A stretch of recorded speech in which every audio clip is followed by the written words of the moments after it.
नमस्कार। आपने सुना होगा राजनीति के बारे में कहा जाता है कि राजनीति एक बड़ी शह और मात है। कब कौन किस दिशा में पलट जाए ये किसी को पता नहीं। ऐसी ही एक खबर मैं आपके लिए लेकर आया हूं। महाराष्ट्र से करवट बदल रही है सियासत। पवार परिवार के पुनर्मिलन की चर्चाओं हो रही हैं। इसी बीच संजय राउत ने की मुख्यमंत्री फडणवीस की प्रशंसा। राजनीतिक सौहार्द एक दुर्लभ क्षण में शिवसेना यूबीटी के सांसद संजय राउत ने शुक्रवार को महाराष्ट्र के मुख्यमंत्री देवेंद्र फडणवीस की प्रशंसा की, जब गढ़चिरौली में 11 नक्सलियों ने भाजपा नेता के सामने आत्मसमर्पण किया।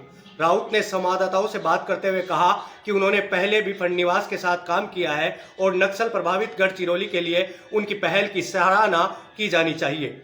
सामना के संपादकीय में फडणवीस की प्रशंसा पर राउत ने कहा, हमने उनकी प्रशंसा की है क्योंकि सरकार ने अच्छा काम किया है। अगर नक्सलियों ने आत्मसमर्पण किया है और संवैधानिक मार्ग चुना है तो हम इसका स्वागत करते हैं। पहले के संरक्षक मंत्री ऐसा कर सकते थे, लेकिन इसके बजाय उन्होंने अपने एजेंट नियुक्त किए और पैसा इकट्ठा किया, जिससे नक्सलवाद बढ़ा।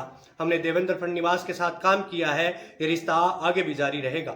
शिवसेना भारतीय जनता पार्टी की सबसे पुरानी सहयोगी थी, लेकिन 2019 में मुख्यमंत्री पद को लेकर विवाद के चलते उसने भारतीय जनता पार्टी से नाता तोड़ लिया। 2022 में शिवसेना में विभाजन हो गया, जब एकनाथ शिंदे के नेतृत्व में विधायकों के एक वर्ग ने बगावत कर भारतीय जनता पार्टी से हाथ मिला लिया। राउत ने फडणवीस की प्रशंसा ऐसे समय में की है जब उप मुख्यमंत्री अजीत पवार और उनके चाचा शरद पवार के बीच संभावित सुलह की अटकलें लगाई जा रही है। अजीत पवार की मां ने बुधवार को कहा था कि उन्होंने पवार परिवार के फिर से एक होने की प्रार्थना की है, जिसके बाद अफवाहों को और बल मिला। गुरुवार को गढ़चिरौली जिले में 11 नक्सलियों ने आत्मसमर्पण किया, जिन पर 1 करोड़ रुपए से अधिक का इनाम था। गढ़चिरौली के संरक्षक मंत्री फडणवीस ने जोर देकर कहा कि राज्य से नक्सलवाद का जल्द ही खात्मा हो जाएगा। प्रधानमंत्री नरेंद्र मोदी ने फडणवीस सरकार के प्रयासों की सराहना की। राउत ने उम्मीद जताई कि गढ़चिरौली महाराष्ट्र का इस्पात शहर बनेगा, इस क्षेत्र में और अधिक उद्योग लगेंगे।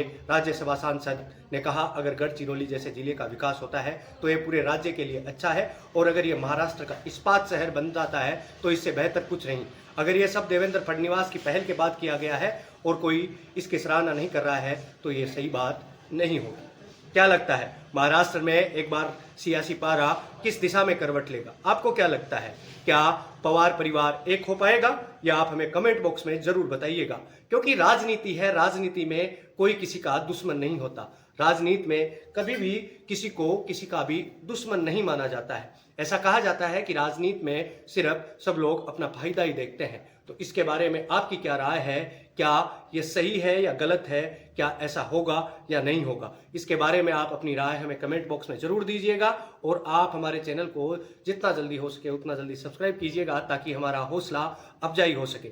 आपका ये एक सब्सक्राइब, एक लाइक, एक शेयर, एक कमेंट हमारे हौसलों में एक नई उड़ान भर देता है। तो हम आपके इंतजार में, और आप कीजिए हमारा इंतजार, ताकि हम आपसे मिल सके, दोबारा से आपके लिए कोई ऐसी ही खबर ला सके।